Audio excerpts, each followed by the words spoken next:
सत्य में रूप अविभक्त है। सर्वव्यापी आत्मा तथा तुम्हारा अपना रूप अविभक्त है। दोनों को इसी चेतना से निर्मित जानो। सत्य में रूप अविभक्त है। वे विभक्त दिखाई पड़ते, लेकिन हर रूप दूसरे रूपों के साथ संबंधित है। वह दूसरों के साथ अस्तित्व में है, बल्कि यह कहना अधिक सही होगा कि वह दूसरे रूपों के साथ सह अस्तित्व में है। हमारी वास्तविकता एक सह सही अस्तित्व है। वास्तव में ये एक पारस्परिक वास्तविकता है, पारस्परिक आत्मीयता है। उदाहरण के लिए जरा सोचो कि तुम इस पृथ्वी पर अकेले हो, तुम क्या होगे? पूरी मनुष्यता समाप्त हो गई हो। तीसरे विश्व युद्ध के बाद तुम ही अकेले बचे हो संसार में, अकेले इस विशाल पृथ्वी पर अकेले। तुम कौन होगे? पहली बात तो यह है कि अपने अकेले होने की कल्पना करना ही असंभव है।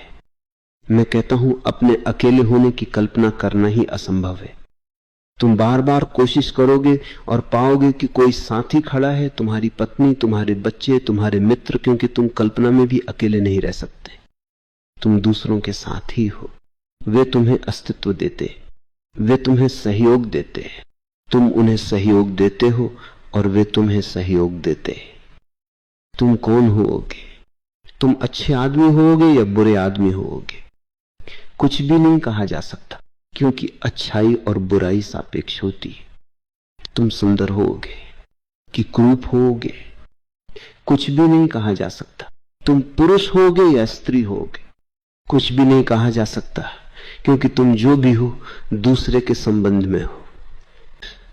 तुम बुद्धिमान होगे या मूढ़, धीरे धीरे तुम पाओगे कि सब रूप समाप्त हो गए, और उन रूपों के समाप्त होने के साथ तुम्हारे भीतर के भी सब रूप समाप्त हो गए। न तुम मूर्ख हो, न बुद्धिमान, न अच्छे न बुरे, न कुरूप न सुंदर, न पुरुष न स्त्री।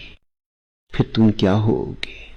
यदि तुम सब रूपों को हटाते चलो तो जल्दी ही तुम पाओगे कि कुछ भी नहीं बचा। हम रूपों को अलग अलग देखते हैं, लेकिन वे अलग है नहीं। हर रूप दूसरों के साथ जुड़ा है। रूप एक श्रृंखला में होते हैं। यह सूत्र कहता है, सत्य में रूप अविभक्त है।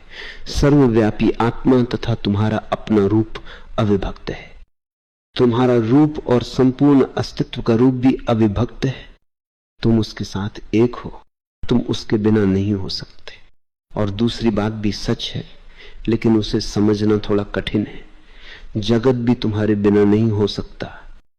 जगत तुम्हारे बिना नहीं हो सकता, जैसे कि तुम जगत के बिना नहीं हो सकते।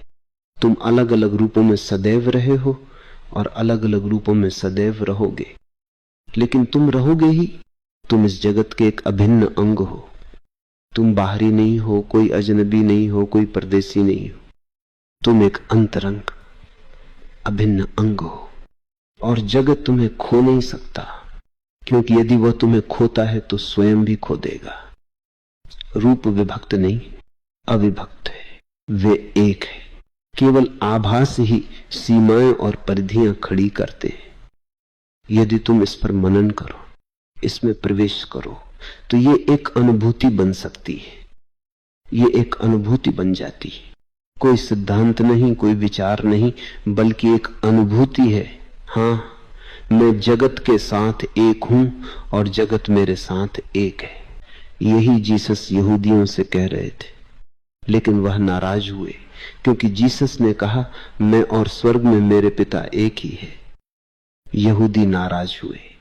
जीसस क्या दावा कर रहे थे? क्या वह ये दावा कर रहे थे कि वह और परमात्मा एक ही है? यह तो ईश्वर विरोधी बात हो गई। उन्हें दंड मिलना चाहिए। लेकिन वह तो मात्र एक विधि दे रहे थे और कुछ भी नहीं। वो मात्र ये विधि दे रहे थे कि ये विभक्त नहीं, कि तुम और पूर्ण एक ही हो। मैं और स्वर्ग में मेरे पिता एक ही है। लेकिन यह कोई दावा नहीं था, ये मात्र एक विधि थी। और जब जीसस ने कहा कि मैं और मेरे पिता एक ही है, तो उनका यह अर्थ नहीं था कि तुम और पिता परमात्मा अलग अलग हो। जब उन्होंने कहा, मैं तो उसमें हर में आ गया, जहां भी मैं है वह उसमें और परमात्मा एक है। लेकिन इसे गलत समझा गया, और यहूदी तथा ईसाइयों दोनों ने ही इसे गलत समझा। ईसाइयों ने भी गलत समझा, क्योंकि वे कहते हैं कि जीसस परमात्मा के इकलौते बेटे, परमात्मा के इकलौते बेटे, ताकि कोई और ये दावा न कर सके कि वो भी परमात्मा का बेटा है। मैं एक बड़ी मजेदार पुस्तक पढ़ रहा था, उसका शीर्षक है 3 क्राइस्ट। एक पागल खाने में 3 आदमी थे और तीनों ही ये दावा करते थे कि वे क्राइस्ट है। ये एक सच्ची घटना है, कोई कहानी नहीं है। तो एक मनोविश्लेषक ने तीनों को अध्ययन किया, फिर उसके मन में एक विचार आया कि ये उन तीनों को आपस में मिलवाया जाए तो देखें क्या होता है। बड़ी दिल लगी रहेगी, वे एक दूसरे को कैसे परिचय देंगे और क्या उनकी प्रतिक्रिया होगी। तो उसने उन तीनों को इकट्ठा किया और आपस में परिचय करने के लिए एक कमरे में छोड़ दिया। पहला बोला, मैं इकलौता बेटा हूं जीसस क्राइस्ट। दूसरा हंसा और उसने अपने मन में सोचा कि ये जरूर कोई पागल होगा। वो बोला, तुम कैसे हो सकते हो, मेरी ओर देखो, परमात्मा का बेटा यहां है। तीसरे ने सोचा कि दोनों मूर्ख हैं, कि दोनों पागल हो गए। उसने कहा, तुम क्या बात करते हो, मेरी ओर देखो, परमात्मा का बेटा यहां है। फिर उस मनोविश्लेषक ने उनसे अलग अलग पूछा, तुम्हारी प्रतिक्रिया क्या है? उन तीनों ने कहा, बाकी दोनों पागल हो गए। और ऐसा केवल पागलों के साथ ही नहीं है। यदि तुम ईसाइयों से पूछो कि वे कृष्ण के विषय में क्या सोचते हैं, तो वे उसे परमात्मा समझते हैं। तो वे कहेंगे कि उस पार से केवल एक ही आगमन हुआ है, वे जीसस क्राइस्ट। इतिहास में केवल एक ही बार परमात्मा संसार में उतरा है, और जीसस क्राइस्ट के रूप में कृष्ण भले है, महान है, लेकिन परमात्मा नहीं। यदि तुम हिंदुओं से पूछो, वे जीसस पर हंसेंगे। वही पागलपन चलता है। और वास्तविकता यह है कि सब परमात्मा के बेटे हैं, सब। इससे अन्यथा संभव ही नहीं। तुम एक ही स्रोत से आते हो, चाहे तुम जीसस हो कि कृष्ण हो कि अ ब स कुछ भी हो या कुछ भी नहीं हो, तुम एक ही स्रोत से आते हो। और हर मैं, हर चेतना, हर क्षण दिव्य से संबंधित है। जीसस केवल एक विधि दे रहे थे, वो गलत समझी गए। ये विधि वही है, सत्य में रूप अविभक्त है, सर्वव्यापी आत्मा तथा तुम्हारा अपना रूप अविभक्त है। दोनों को इसी चेतना से निर्मित जानो।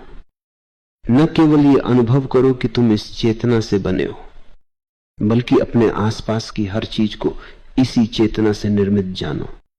क्योंकि ये अनुभव करना तो बड़ा सरल है कि तुम इस चेतना से बने हो। इससे तुम्हें बड़े अहंकार का भाव हो सकता है, अहंकार को इससे बड़ी तृप्ति मिल सकती है। लेकिन अनुभव करो कि दूसरा भी इसी चेतना से बना है, फिर ये एक विनम्रता बन जाती है। जब सब कुछ दिव्य है तो तुम्हारा मन अहंकारी नहीं हो सकता। जब सब कुछ दिव्य है तो तुम विनम्र हो जाते हो। फिर तुम्हारे कुछ होने का, कुछ श्रेष्ठ होने का प्रश्न नहीं रह जाता। फिर पूरा अस्तित्व दिव्य हो जाता है। और जहां भी तुम देखते हो, दिव्य को ही देखते हो। देखने वाला दृष्टा और देखा गया दृश्य दोनों दिव्य है, क्योंकि रूप विभक्त नहीं है। सब रूपों के पीछे अरूप छिपा हुआ है।